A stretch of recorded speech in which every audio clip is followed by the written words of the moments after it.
आज ही Doubtnut app download करें। Doubtnut पर होगा अब आपके सभी मैथ्स, केमिस्ट्री, फिजिक्स और बायोलॉजी डाउट्स का सफाया। बस अपने क्वेश्चन की फोटो खींचो, उसे क्रॉप करो और तुरंत वीडियो सोल्यूशन पाओ। Download now. यहाँ पर हमसे पूछा गया है कि पार्थेनोजेनेसिस के लिए गिवन ऑप्शंस में से कौन सा डिस्क्रिप्शन करेक्ट होगा। आइए डिस्कस कर लेते हैं पार्थेनोजेनेसिस क्या होता है।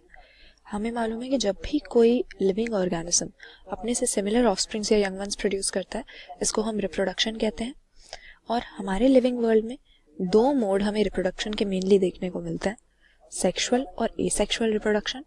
दोनों में मेनली फ़र्क क्या होता है कि सेक्सुअल रिप्रोडक्शन में हम देखते हैं कि इसका कैरेक्टरिस्टिक फीचर है फर्टिलाइजेशन नाम का एक बहुत ही इंपॉर्टेंट इवेंट यहाँ पर इन्वॉल्व होता है, जिसमें दो हेप्लॉइड सेल्स आपस में यूनाइट करते हैं। या हम कह सकते हैं कि दो हेप्लॉइड गैमीट्स, दो तरह के गैमीट्स यहाँ पर होते हैं, एक मेल और एक फीमेल। ये आपस में फ्यूजन करके जाइगोट नाम का एक सिंगल डिप्लॉइड सेल बनाते हैं, जो आगे जाकर एम्ब्रियो बना देगा सेल डिवीजन करके, और इसी से नया इंडिविजुअल बनेगा। इस तरह से यहाँ पर रिप्रोडक्शन होती है। जबकि एसेक्सुअल रिप्रोडक्शन में मेल और फीमेल दो अलग अलग पेरेंट यहाँ पर नहीं होते, एक सिंगल इंडिविजुअल ऑफस्प्रिंग प्रोड्यूस करने में इन्वॉल्व होता है, और जो ऑफस्प्रिंग प्रोड्यूस होते हैं वो अपने पेरेंट के साथ बिल्कुल मॉर्फोलॉजिकली और जेनेटिकली आइडेंटिकल होते हैं। लेकिन पार्थेनोजेनेसिस हमारे पास एक ऐसा फिनोमेना होता है जिसमें हम क्या देखते हैं, यहाँ पर हम देख रहे थे कि सेक्सुअल रिप्रोडक्शन में मेल गैमीट यानी स्पर्म और फीमेल गैमीट यानी एग, ये दोनों आपस में फ्यूज करेंगे। लेकिन पार्थेनोजेनेसिस के केस में होता क्या है कि ये एग बिना फर्टिलाइजेशन के डायरेक्टली एम्ब्रियो बना देता है, यानी ये मेल गैमीट के साथ फ्यूज नहीं करता है, सीधा एग रिप्रोडक्शन में इन्वॉल्व हो जाता है और एम्ब्रियो बना देगा। तो यहाँ पर पार्थेनोजेनेसिस में हुआ क्या, लगेगा तो हमें ये सेक्सुअल रिप्रोडक्शन जैसा, क्योंकि यहाँ पर गैमीट से एम्ब्रियो की फॉर्मेशन हो रही है और गैमीट्स हमारे सेक्सुअल रिप्रोडक्शन के यूनिट्स हैं। लेकिन होता ये एसेक्सुअल है, क्योंकि यहाँ पर फर्टिलाइजेशन तो हुई ही नहीं, और फर्टिलाइजेशन के बिना हम किसी रिप्रोडक्शन को सेक्सुअल नहीं कह सकते।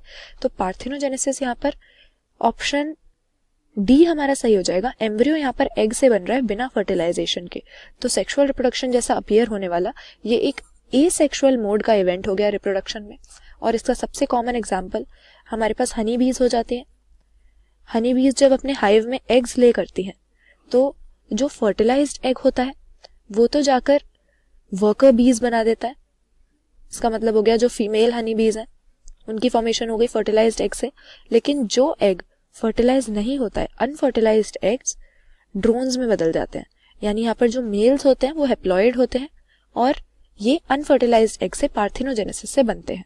तो यहाँ पर ऑप्शन डी हमारा सही है, क्योंकि बाकी ऑप्शंस देखें, ऑप्शन ए भी ठीक है कि एम्ब्रियो की फॉर्मेशन बिना फर्टिलाइजेशन के हो रही है, लेकिन एग से हो रही है, ये यहाँ पर स्पेसिफाई नहीं किया था, इसलिए ऑप्शन डी ज्यादा ठीक है।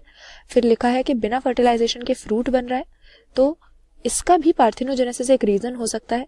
लेकिन फ्रूट की फॉर्मेशन जब बिना फर्टिलाइजेशन के होती है तो इसको हम पार्थेनोकार्पी का नाम देते हैं, और इस प्रोसेस से बिना सीड के सीडलेस फ्रूट्स प्रोड्यूस होते हैं, क्योंकि ओव्यूल्स फर्टिलाइजेशन के बाद सीड बनाते हैं, और जब फर्टिलाइजेशन हुई ही नहीं तो सीड यहाँ पर बनते ही नहीं है। फ्रूट डेवलपमेंट बिना फर्टिलाइजेशन के हो गई।